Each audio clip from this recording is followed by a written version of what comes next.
एक थोड़ा चुटकुला सा बताता जाऊं। मैं एक वजीफा कर रहा था, मैं तो ज़ाहिर बात है पढ़ाई में बैठा था, अपने ध्यान में बैठा हुआ था।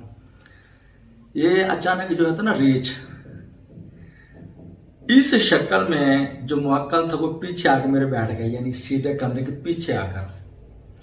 जिस तरह एक जानवर सांस लेता है, उसने मेरे यहाँ कंधे पर ना मुंह रखा और अचानक सांस लिया।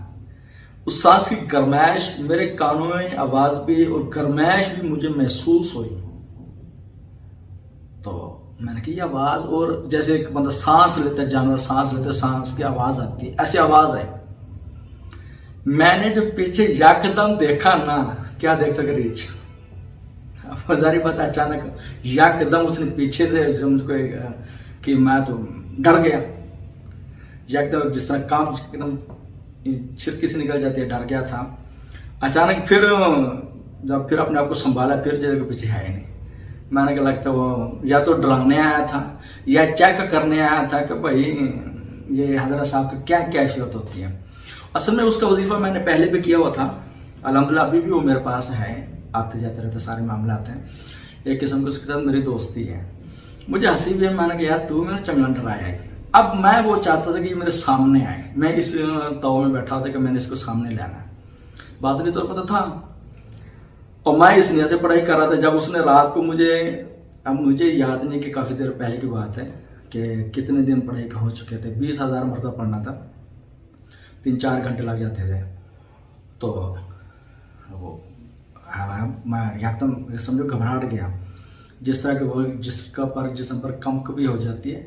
हालांकि उसने नुकसान नहीं किया, तो इसी तरह वो भी आजमा सकती है, किसी हालत में भी आजमा सकती है। ये ध्यान में रखें, एहतियातन आपको बता रहा हूँ। मगर आपने अमल करना है तो दिल जमाई से करें, मजबूत इरादे से करें।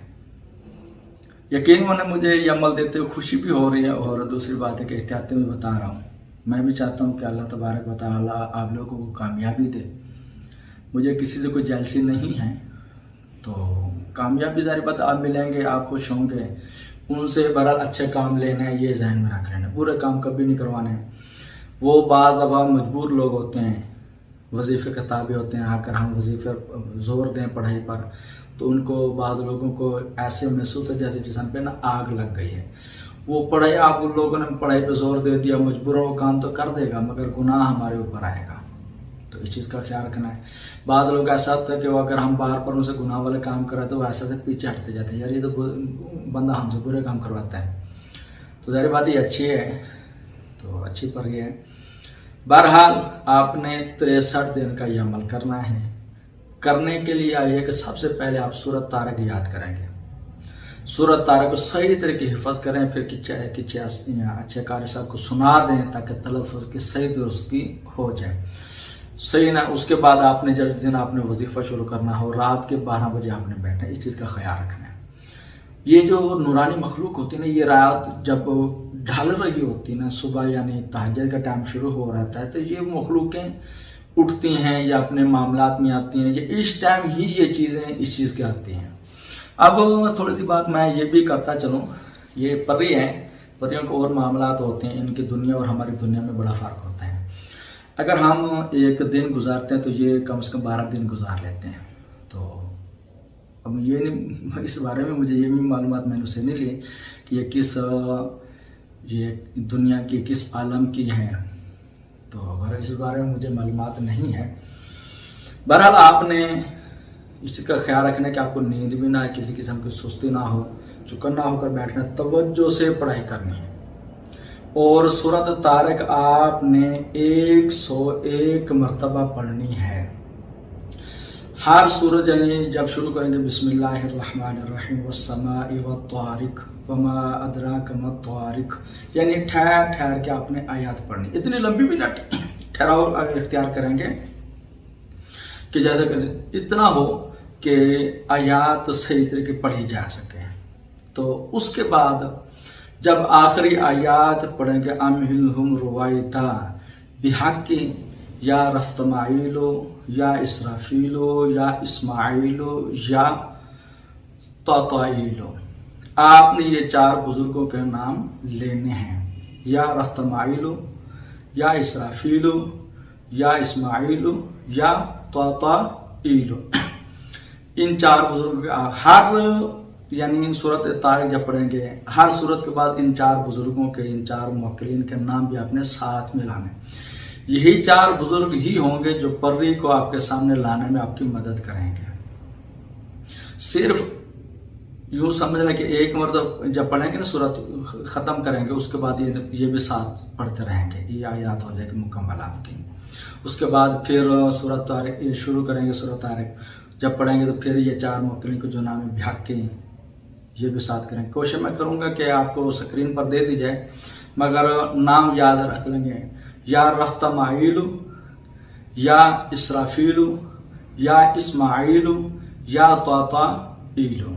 बस ये 4 आयना इनके नाम लेने आपने। मक्का सूरत तो आप कुरान पाक से भी देखकर याद कर सकते हैं। किसी कार्य को सुनाकर फिर आपने इसका वजीफा करना है, इसका अमल करना है, और उसके बाद आपने कोशिश करनी है कि इससे जायज़ काम करवाना, नाजायज़ काम नहीं करवाने। मज़ीद भी आप अपनी तरफ से तो यही काफ़ी वीडियो लंबी हो जाती है, बाज़ वक्त कुछ लोग नहीं देखते। तो अगर किसी चीज़ की समझ ना आए तो बतौर हेल्प क्या आप हमसे पूछ सकते हैं, तो तंग करने की नीयत से नहीं। बाद लोग ना वो क्या कहते हैं, सरदर्दी लगा देते हैं, हमें कुछ दे दें, हमें कुछ दे दें, हम ये कर दें, वो कर दें, वो कर दें। अब वो एक बच्ची है बेचारी, उसको किसी ने धोखा दे दिया, बेचारी रो रही थी। तो उसने मुझसे कहा कि ऐसा मसला है, तो मुझे कहता परियां होती हैं कि नहीं होती। शायद उसको किसी आमिल ने बेचारे ने डंग मार दिया, डंग बड़ा जहरीला मारा है। उसने पूरी दास्तान मुझे सुनाई है। मुझे सुनकर बड़ा दुख हुआ था, अफसोस भी हुआ था। मैंने उसको ऐसे कहा था, मैंने कि या तो उसका मुझे नंबर दें, या उसकी कोई तस्वीर है तो वो दे दें, या फेसबुक आईडी पर उसने समझे कि उसको ब्लैकमेल किया था वहाँ से। मैंने कहा या फिर उसकी फेसबुक आईडी मुझे दें, मैं कोशिश करूँगा इसके इसको रगड़ा लगाऊँ। तो इंशाल्लाह मेरी नीयत है उसको नाकों से चन्ने क्या चबवाने, मैंने उसकी ज़िंदगी बर्बाद करके रख देनी है। क्योंकि देखो उसने जो उस बच्चे के साथ किया है वो नाजायज़ काम किया है। एक होता बंदा पैसे खा जाते, उसकी इज़्ज़त का मसला था जो उसने दाव पे डाला। फिर एक होते कि इज़्ज़त उछालना, वो यानी एक तो इज़्ज़त खुद होता बंदा खुद करता है, एक तो दूसरा उछाल भी देता है। खुद जो बेगारती की कि फिर उछालने की भी उसने अपनी तरफ से भरपूर कोशिश की है। तो ये बेचारी रो रही थी। बहरहाल कोशिश ये करें कि इन फेक आमिलीन से बचें जो आपको लूटने की कोशिश करते हैं। अब ये तो लड़कियों को चाहिए कि ज़रा खुद एहतियात करें, हर एक पर एतबार ना करें, उसको सही तरह की जजमेंट करें कि ये इस बंदा काबिल है कि नहीं। अब वो जो कह रहा है तो आप वो करते जा रहे, बाद में फिर आपको रोना धोना।